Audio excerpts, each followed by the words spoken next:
Hey, inde på Geos hjemmeside er der et program, der hedder Når Jorden skælver. Der står godt nok, at det er fra 7. til 10. klasse, men tror jeg ikke stadig godt, vi kan bruge det?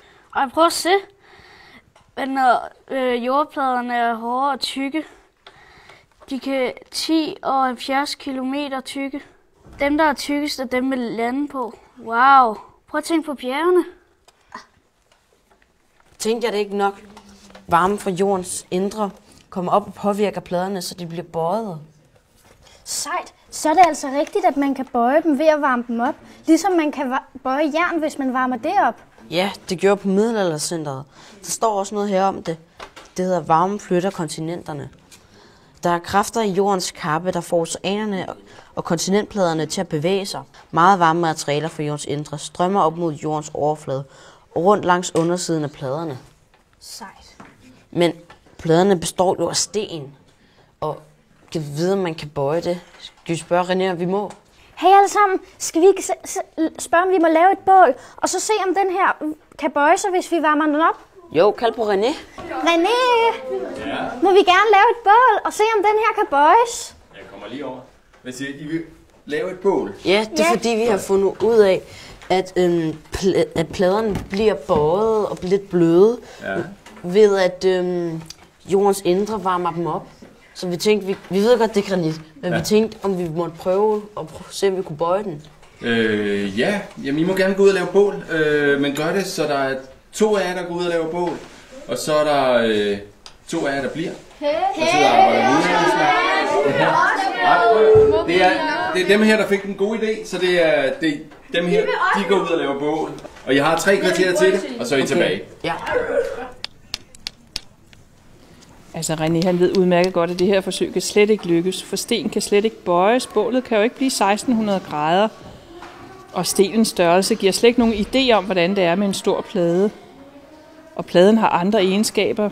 Den har jo tryk og temperatur, men han vælger at lade eleverne forsøge sig frem og gøre deres egne erfaringer, for ideen er jo på mange måder god nok. Nå, hvad har I fundet ud af? At stenen bliver vildt varm, men den vil ikke bøje. Mhm. Ja, det var nu også måske et lidt dumt forsøg, fordi jeg har lige læst, at der er 4.000 grader inde i jordens kerne, og et bål, det kan kun blive 1100. Og jeg har lige læst, at for at sten skal smelte, kræver det 1600 grader. Ja. Jamen, det er et super forsøg. Det er rigtig godt tænkt.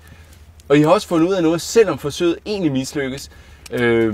Så stenen kan ikke blive helt så varm, men der er faktisk også nogle andre kræfter, vi skal have i spil. Og det kan vi snakke noget mere om derinde. Så lad os gå ind af. De her karamelstænger, de har nogle egenskaber, der minder meget om pladerne. Og jeg kan give et par stikord. Det er noget med kulde og varme. Ikke helt så meget varme som bål. Men I er jo nogle kreative hjerner, så det kan I bare tænke lidt over og arbejde videre med. Ja? Ja, men altså, de her karamelstænger er jo ret hårde, altså, og det er pladerne jo også, så... Han sagde også noget, at det havde noget at gøre med varme. Så hvad sker der, hvis vi varmer dem op? Kan I huske dengang i Tivoli, hvor jeg havde 5 karamelstænger i lommen? Ja. Og så dagen efter, så var de helt smattede og helt bløde. Hey, jeg har det! Så kan vi 3 tage og gøre karamellerne varme, og så kan du tage og gøre dem kolde. Og så kan vi se, om den kan bøje, og du kan se, om den splinter, hvis du slår den mod bordet. Ja, altså, vi starter lige med min. Pas på, at den ikke splintrer.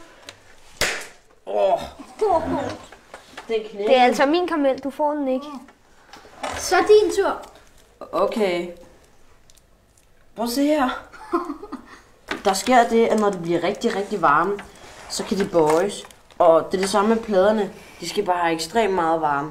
Så når det bliver rigtig, rigtig varme, så kan de altså bøjes lidt og ændre form. Fint, så gruppe 1, I skal arbejde videre med jeres 3 hypoteser. Og jeg kunne forstå, at I vil ringe til en geolog fra Natur Bornholm. I skal kigge noget bøger, atlas, og så selvfølgelig nogle flere hjemmesider. Og så kunne jeg forstå, at I har været på YouTube og finde et forsøg med noget ballon og knækbrødstumper indeni, der kører rundt, som I skal prøve at lave. Ja, det havde vi fundet. Super. Så har vi det at arbejde videre med. Ja. Godt.